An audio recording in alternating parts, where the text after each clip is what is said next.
Welcome to Unit 4, Video 3. This video's topic is on Roman social structure.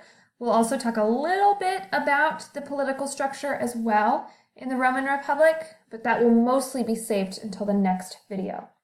So the Roman social structure is divided into three major groups, all of which can be seen here on the screen.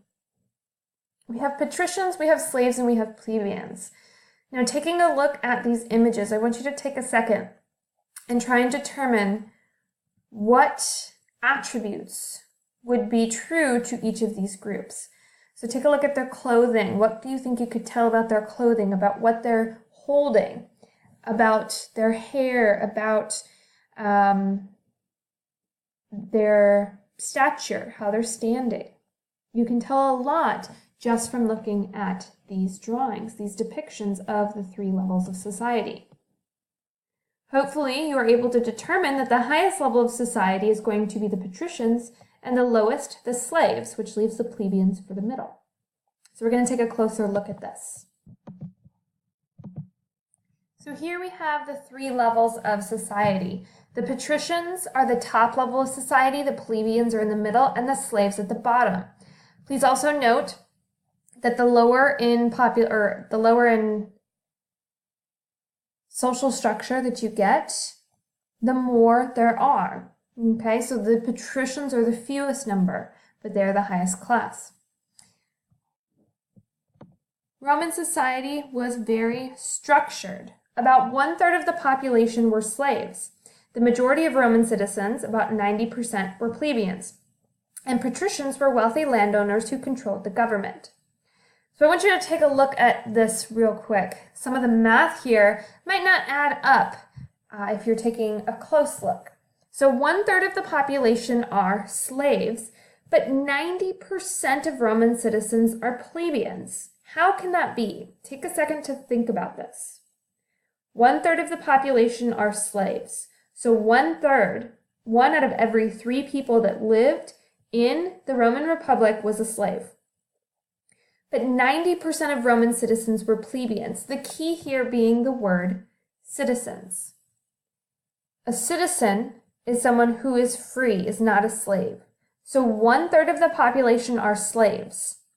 90% of the other 2/3 of the population would be plebeians, because Roman citizens would not be in the slave level of society. They would be in one of these two levels. So 90% of citizens are going to be in this plebeian section, which leaves only 10% to be in this upper section here. Patricians were the wealthy landowners who controlled the government. Slaves made up about 1/3 of the population. Most were people from conquered nations or sold to the Romans from other areas of the empire. They had no political rights, which is why we don't consider them citizens when talking about the number of plebeians. Treatments of slaves varied. You saw this in your web quest that you completed.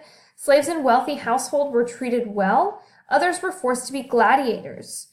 And we will talk a little bit more about gladiators this unit. But essentially, they're people who were trained to kill animals and to kill other gladiators for sport, for others to watch, for patricians and plebeians to go and watch. Interestingly, it was largely the plebeians, the lower class, who would go to the gladiator fights.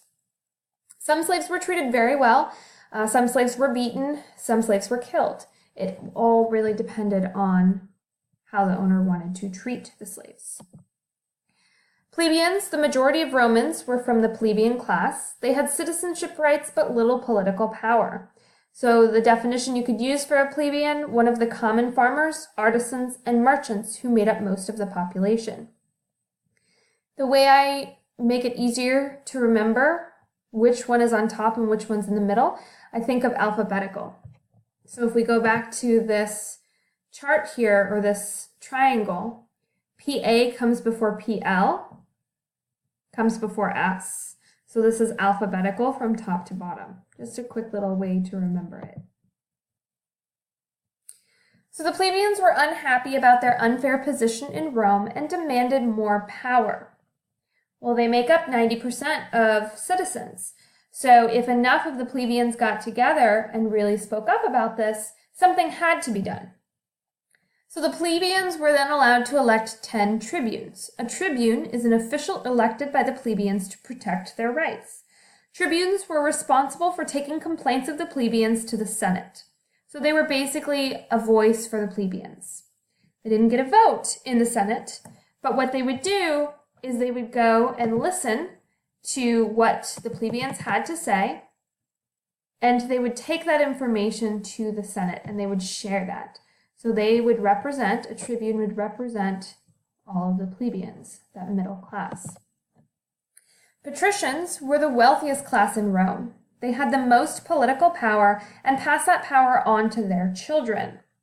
It was very difficult to move from one level of society to the other.